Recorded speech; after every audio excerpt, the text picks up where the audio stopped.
thank you for joining me as I share this process of making artisan bread, artisan no-knead bread with a biga pre-ferment in the comfort and convenience of your own home kitchen. All you truly need is a little bit of background information on how to use pre-ferments. The biga is one of the easiest pre-ferments to deal with because it's an overnight yeasted thick pre-ferment. The other tool you really need to be able to replicate true artisan bread from your home oven is a cast iron pot and an oven that you trust to bake consistently at 500 degrees Fahrenheit. Other than that, it's just jumping in and experimenting and developing an understanding of the process with your eyes, your nose, your hands, and your evaluative processes. I would like to describe the contents of this jar, which I keep stored in my refrigerator. This is my sourdough pre-ferment. Now at this point it has been refrigerated but dormant for quite some time, so I'm going to pour most of this off and refreshen it, essentially turn it into an overnight Italian biga.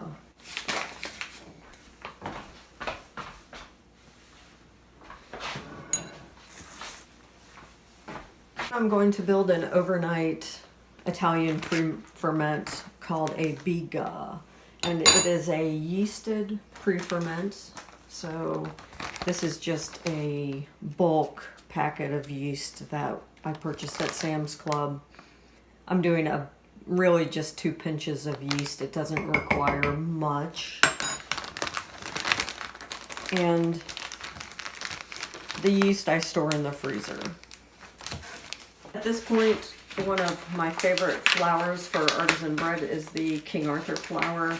I did a 1-week bread intensive up at the Culinary Institute of America in Hyde Park with Amy Sherber of Amy's Bread, which was a bread store in Manhattan. And I learned just a lifetime worth of information about not just using a variety of pre-ferments, but I learned about the math that supports baking, specifically the math baker's percent, which is how you can use a formula to determine how much leavener, how much salt, etc., etc. And everything is done as a ratio to the weight, by weight to the weight of the flour. So that was really a transformative experience. But really, the reason I got into artisan bread in the first place is I went to most of junior and all of high school in Rome, Italy, where I was exposed to the amazing tradition of hearth breads and breads that utilize older traditions, longer fermentation processes, and just have all of that terroir, the flavor of the land and the flavor of the process. Completely different experience from the American bread that was available in the 1980s. So truly changed my life. All right, as you can see, this is a very thick, this is almost a final dough-like consistency with roughly, I'm going to guess, 60% hydration. It is loose, but not as loose as what the final dough will be, which will be more of a probably 70% hydration. All right, so I will feed this once more in the evening before bed, and when I make my dough in the morning, it will completely transform the quality of that final loaf. All right, so I wrap it with a little plastic wrap, take a rubber band and seal it, and then hit it with just a lid. All right, at that point it stays at room temperature until that initial pre-ferment rises and begins to fall again. At that point, I will toss about all but about a tablespoon and rebuild it. At that point, it will be much more active and have developed some of the flavor profile that will transform that final loaf of bread. It is 8:28 in the morning, and as you can see, the overnight biga is pushing against the lid. It is awake and lively, and it is just at that point where it would begin to fall in on itself.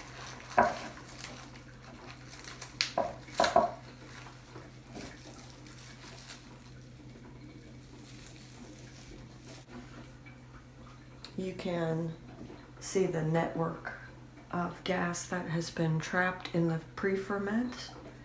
It is billowy, it is hydrated, and it is full of flavor. This morning, all that's left is the process of throwing everything together.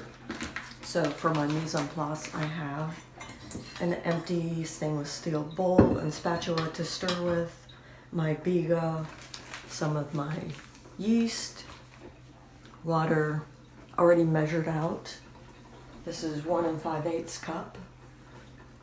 Generally, if I were mass producing this for a bakery, I would of course weigh the biga, but I've done this enough times that I know that this will work with the ratio that I'm using. Measuring utensils, 1 cup measure and a teaspoon measure. Kosher salt, King Arthur all-purpose flour. First thing I'm going to do is add the water pre-measured to the bowl, 1 5/8 cup, and I will scrape in my pre-ferment.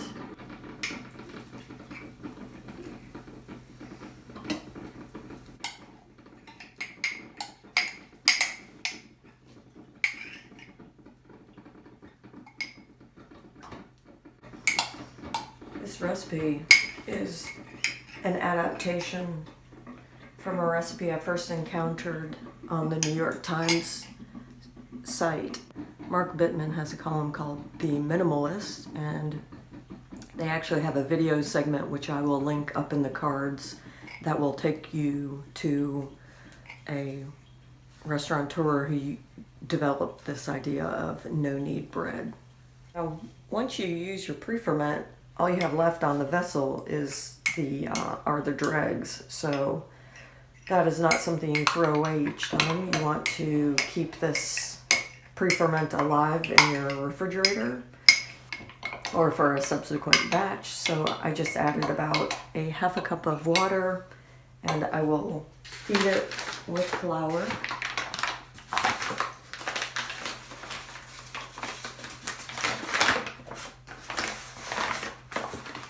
Just by eye, I'm looking for a stiff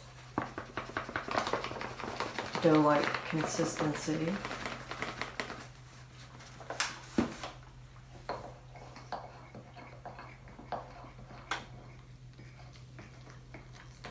The looser your pre-ferment is, the faster it ferments. So at this point, I know I'm not going to use it again until I bake next week. So I want it the consistency to be thicker than what you see right now. I want it to be along the lines of a finished dough.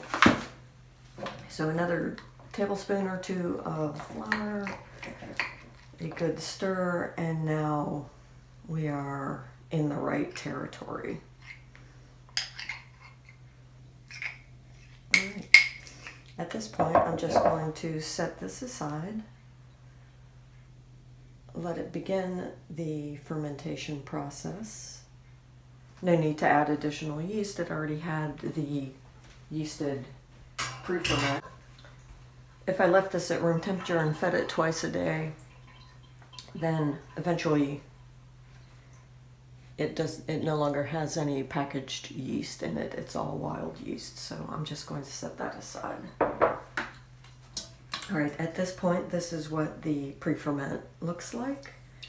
I'm going to break it up a little bit. In the original Mark Bittman New York Times series, they throw this bread together without using a pre-ferment, but the pre-ferment is what gives you those old world characteristics of artisan bread, which is what I'm looking to produce. At this point, that pre-ferment is slowly dissolving into the water. There's no need to whip it until it's completely incorporated. I would say just a minute or so stirring is sufficient. I'm just going to add my flour. The recipe calls for 3 cups of all-purpose flour.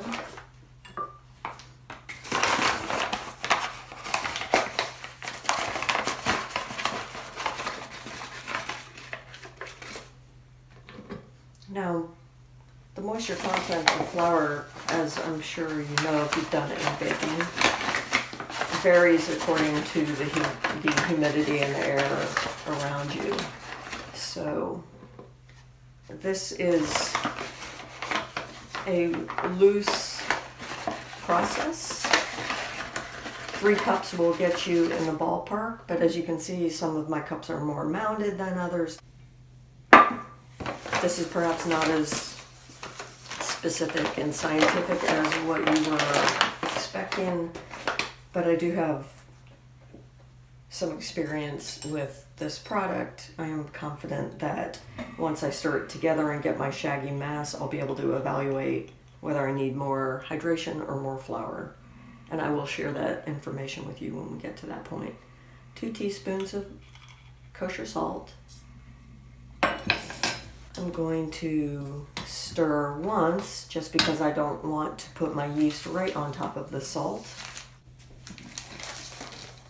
And because my pre-ferment was fairly fresh, in other words, I only fed it last night, I'm using a full ½ teaspoon of yeast.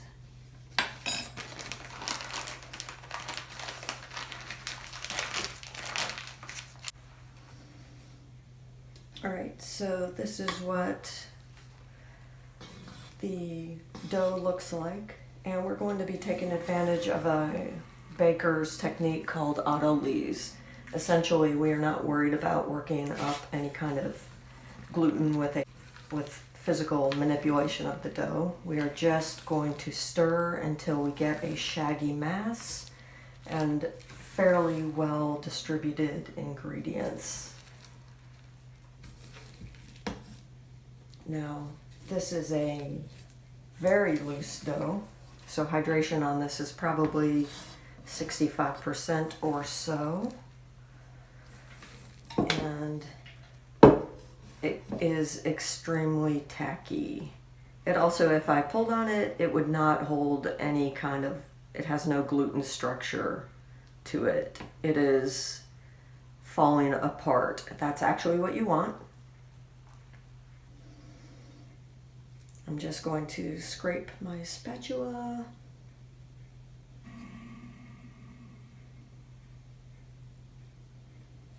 into the bowl and put a lid on it for 20 minutes.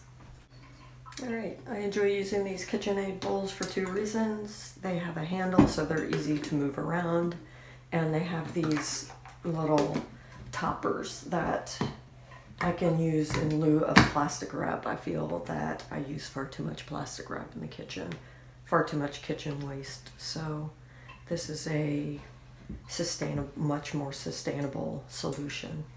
This will just sit here for 20 minutes. I'm keeping my spatula handy because I will show you the consistency of that dough after its 20-minute Autolyse.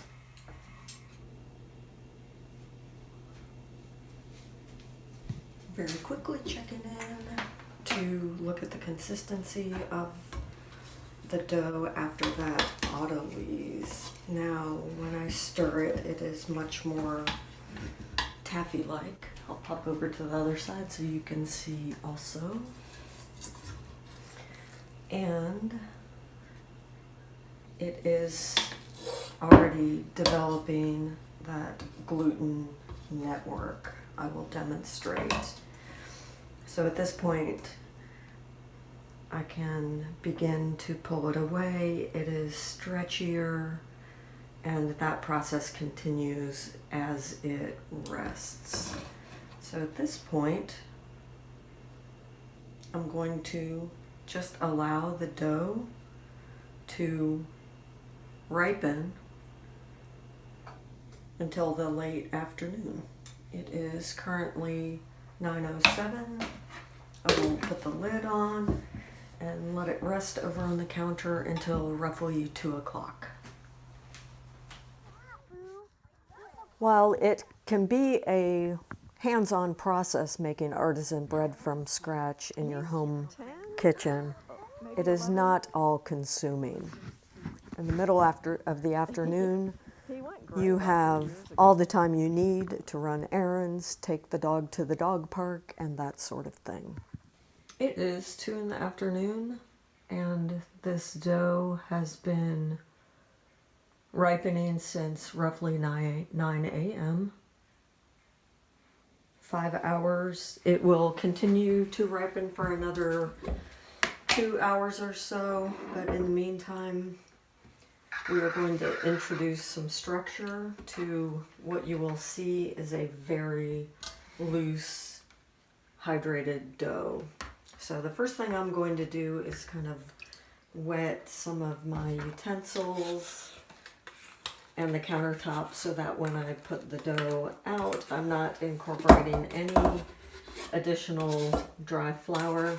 There will be a time and a place for that, but for now, I'm not looking to introduce chunks of flour. I'm just looking to pre-form the loaf, so as it continues to ripen, it is also developing a controlled gluten network of stretch that will allow it to eventually hold its final shape. This is a very handy tool called a bench knife if you become a serious bread baker. It just helps you handle a dough that's this wet. All right, so the first thing I'm going to do is just fold it over itself in thirds, and I turned it so I know now the folds are going this way, and the next time I turn it, I will shift it perpendicular, do the same thing so the folds will essentially cross each other. Rather than adding flour to the top, I'm just hydrating the dough. I would like to avoid the dough forming a skin, so I'm just going to loosely drape it with plastic wrap, which will not stick because of the extra water that I put on top. It may stick just a little bit, but nothing extreme. All right. I will let that sit another half hour or so to relax and to continue ripening. While I wait for the bread dough to continue ripening, I will prepare the oven inside an oven, which is truly the key to a no-knead bread and an authentic artisan bread baking experience. Essentially, you want to turn your oven to 500 degrees. And we are going to preheat for at least an hour and a half a cast iron pot and lid.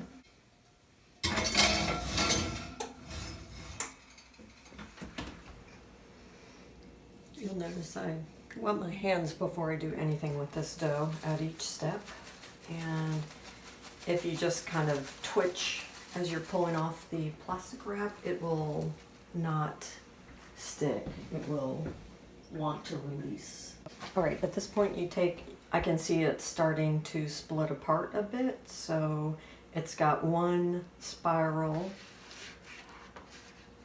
of gluten, and I'm going to again fold it in thirds, but this time the seam is on the underside, so I'm going to allow the dough to tuck underneath. 1/3 is done, and then I will do that again. So at this point, the folds are now perpendicular to the first series of folds. I will wet the dough. You can see the yeasts as they come into contact with new food, they will continue to create bubbles, which is a result of they're releasing a gas as they metabolize the sugars in the dough. Alright, so once again, very wet plastic wrap right over the top. It is 2:47. I'll let that rest another half an hour. And then I will bring out the flour. We will form the final loaf, and that final loaf will be placed in the banneton for its final rise. Now with the drier dough, I could heavily flour this surface and it would not stick, and you would get some interesting concentric rings in that final loaf of bread as a design feature. However, this is a very wet dough, so I will end up having to line it with a cloth napkin, cotton napkin, and I'll have to dust this fairly heavily with flour to keep the loaf from sticking as it undergoes its final proof.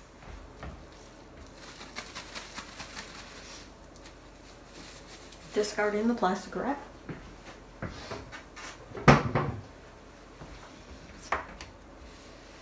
And drying some of the counter around the loaf, I'm going to actually use the tension of the wet dough against the dry counter in order to round off the loaf at this point.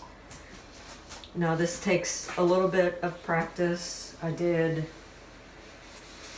when I lived in Florida. I was so into artisan bread baking that I actually helped the chef who I worked for create and run an artisan bread store in Sarasota, Florida, called the Sarasota Bread Company. So if you feel the first time that you attempt this that you have no control over the process, know that it is just a process and it just takes a little bit of practice. I'm going to flour my banneton, actually flour the cloth fairly heavily, and set that to the side. I'm also going to flour the top of my dough, and the objective here is to have enough flour but not too much flour. And the flour is not, again, this part of the countertop is dry and not floured because I need to use the tension of the dough itself to tuck itself in. And I'm going to begin that process by just pulling it against the counter, transferring it over to this clean bit, and I'm making a round ball with the tension of the dough dragging across that counter. The excess flour I will put right on top, which will go upside down into the proofing basket. I will show you that motion. I'm going to scoot the basket very close to the dough, and just so I can turn it over so the seam is facing up. It will continue to proof in this basket for an additional half an hour. This whole time the oven is heating and the cast iron pot inside the oven. And all of this excess flour I'm just dumping right on top.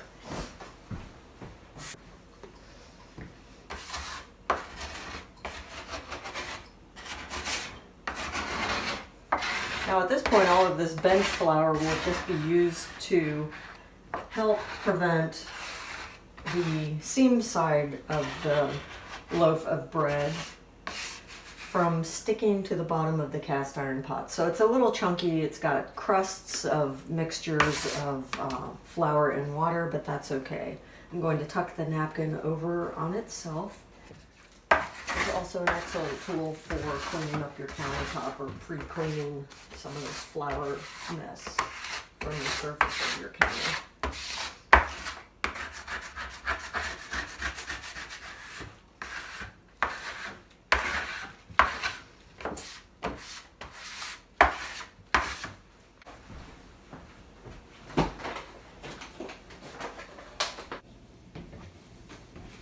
It is 3:33. I'm going to allow the final loaf to continue proofing here on the counter, taking advantage of some of the heat of the oven.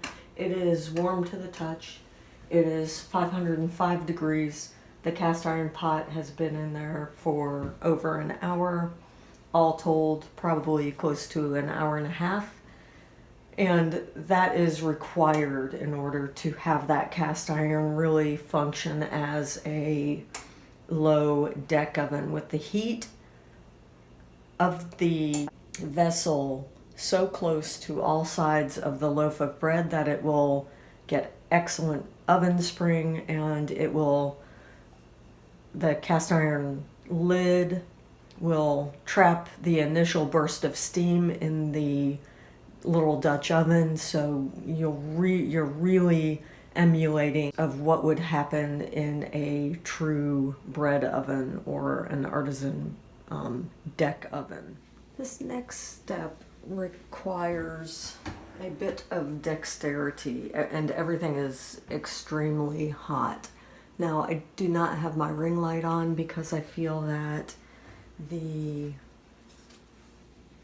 phone is sort of blown out when it's looking at this white loaf of bread, especially from a distance. But here you get an idea of the texture. As I push my finger into the dough, it's springing back enough to show me it will have some oven rise.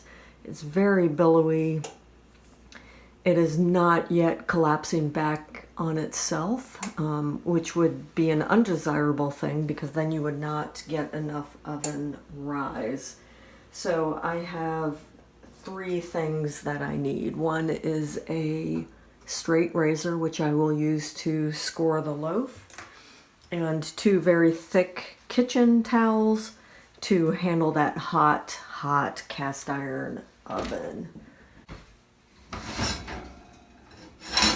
Remove the lid, very hot. Pull out your rack so that you've got your pot centered there. At that point, you're taking your loaf and you're tipping it into that preheated pot. You can see some of the concentric rings, and I'm scoring it fairly deeply with that straight razor and adding the lid, pushing that whole mess back deep into the oven, and setting the timer for 20 minutes.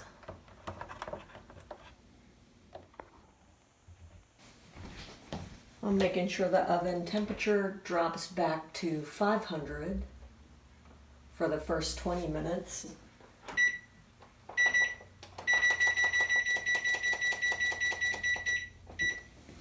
After 20 minutes, the loaf will have finished its oven spring, its initial rise in the oven.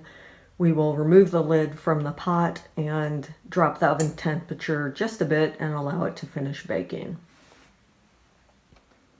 Not much to see here, so I will catch up with you in 20 minutes. You can hear Fergus off on the side here, just off camera, inhaling his dinner, so I apologize for the strange noise in the background. Just waiting for the last minute to tick over on the timer so I can show you what you're looking for in your loaf when you remove the lid after 20 minutes.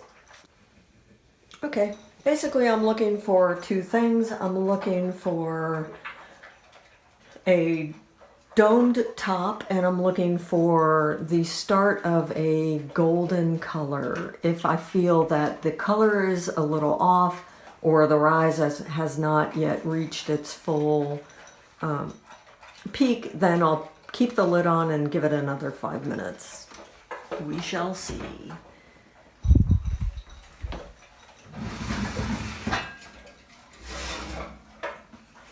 You need to be careful, that is steam. Oh, that's a beautiful domed top.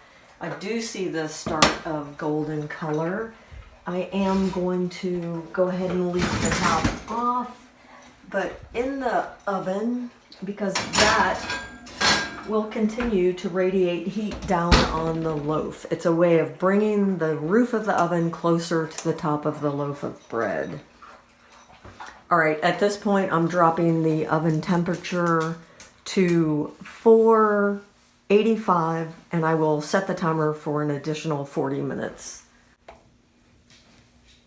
Okay, now I am going to hit the treadmill, and I will catch you when that loaf is done. While I'm waiting for the bread to finish, it has about 4 minutes left on the timer. If you're using an instant read thermometer, it should hit at least 180 degrees at the deepest part of the loaf. What ends up happening is carryover cooking. After you remove the loaf from the oven, it continues to increase in temperature. If your loaf is not wanting to release from the bottom of your cast iron pot, one of two options, either a long metal spoon or a long metal skimmer. If you have any tool that you can use as a lever, that can come in handy. Although with this batch I did use quite a bit of bench flour on the bottom of the loaf, so I don't anticipate any sticking problems. I will cool the bread on a rack. That allows air to circulate around the loaf so that the crust stays crispy all the way around. Most breads are finished cooking at 190 degrees. And when we remove this loaf from the oven, it will actually have some carryover cooking. So I will show you what the final temperature registers at. Although I will not slice this bread loaf until tomorrow or possibly right before bedtime. If you cut the loaf before it thoroughly cools, it tends to develop a gummy crumb. That is my timer, so I'm just off camera removing the loaf from the oven. It has a good amount of char on the top of the loaf. And that tells me that it has a good amount of char on the bottom as well. Alright, as predicted, it popped right off of the bottom of that cast iron pot.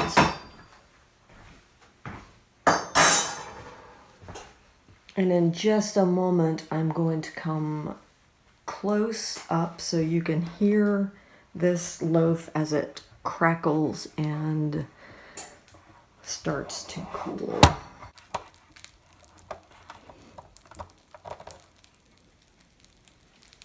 All right, it has a lovely color. I'm going to go in with my thermometer just to get an internal temperature read. Someplace discreet, right off to the side here.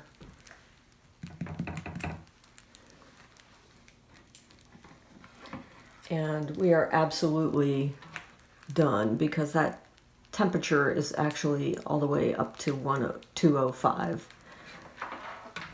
All right, so I'm going to remove that thermometer and let that loaf just cool at room temperature and allow you to enjoy the music of the crumb as it cools.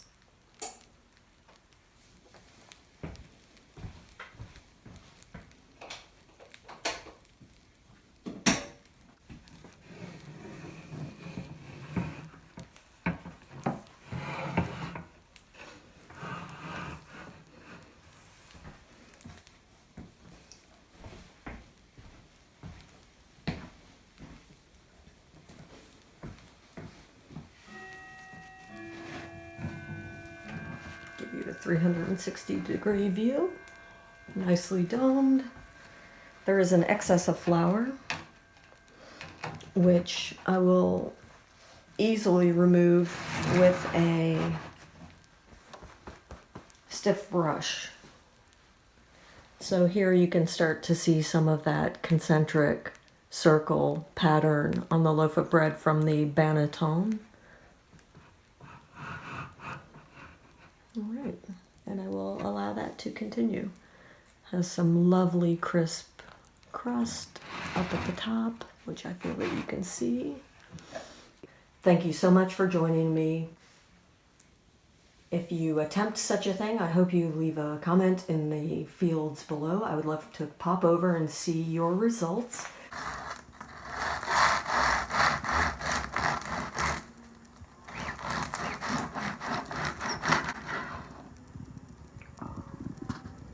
Maybe just the one.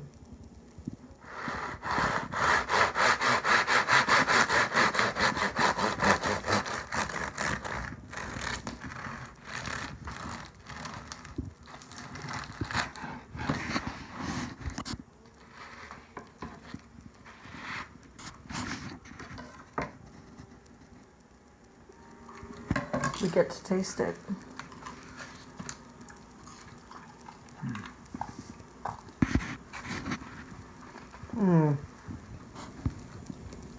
What just happened there? Down and dropped a bit of creamy. I will leave you with a Russian proverb. Eat salt and bread and speak the truth. Ciao.